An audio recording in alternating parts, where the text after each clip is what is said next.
America Iran மோதல் என்னதான் நீண்டு கொண்டே சென்றாலும் அதை பற்றிய செய்திகள் உலக அரங்கில் இன்னமும் கொஞ்சமும் பரபரப்பு குறையாமல் விவாதிக்கப்படுகின்றன. அந்த வகையில் ஈரான் அதிபர் தற்போது கூறியிருப்பது உலக அரசியல் நோக்கர்களின் கவனத்தை ஈர்க்கிறது. என்னவென்று விரிவாக பார்க்கலாம்.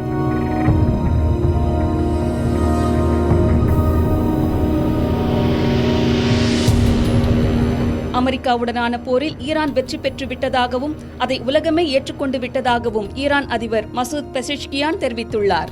இந்த போர் முடிவுக்கு வர வேண்டும் என்று அவர் கூறியதாக அந்நாட்டு அரசு ஊடகம் தெரிவித்துள்ளது. எங்கள் வெற்றியை உலகமே ஏற்றுக்கொண்டது, அமெரிக்கா வெறுக்கப்படுகிறது என்று பெசெஷ்கியான் கூறியதாக IRNA செய்தி நிறுவனம் தெரிவித்துள்ளது.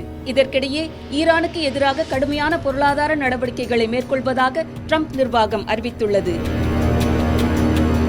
ஈரானின் அணுசக்தி திட்டத்தை முடிவுக்கு கொண்டு வரவும், எண்ணெய் மற்றும் இயற்கை எரிவாயு கப்பல்களுக்கு முக்கியமான ஹோர்முஸ் நீரிணையை முழுமையாக திறக்கவும் ஈரான் தலைமையை நிர்பந்திக்கும் நோக்கில் இதுவரை இல்லாத அளவிலான பொருளாதார போர் மற்றும் தனிமைப்படுத்துதல் நடவடிக்கைகள் மேற்கொள்ளப்படும் என அமெரிக்க அதிபர் டொனால்டு ட்ரம்ப் தெரிவித்துள்ளார்.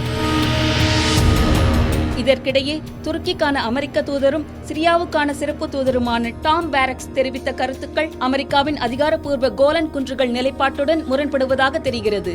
இஸ்ரேல் ஐநா தீர்மானங்களை மீறி கோலன் குன்றுகளை இன்னும் ஆக்கிரமித்துள்ளதாக அவர் தெரிவித்துள்ளார்.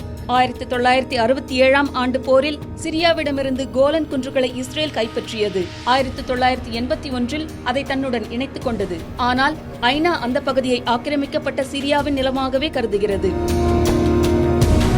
2019இல் ட்ரம்ப் கோலன் குன்றுகள் மீது இஸ்ரேலின் இறையாண்மையை அங்கீகரித்தார். அந்த பகுதியின் நிலையை இந்த முடிவு மாற்றவில்லை. பாராக் கருத்துக்கு அமெரிக்க பழமைவாத செயற்பாட்டாளர் லாரா லூமர் எதிர்ப்பு தெரிவித்து அவர் பதவி விலக வேண்டும் என்று கூறியுள்ளார்.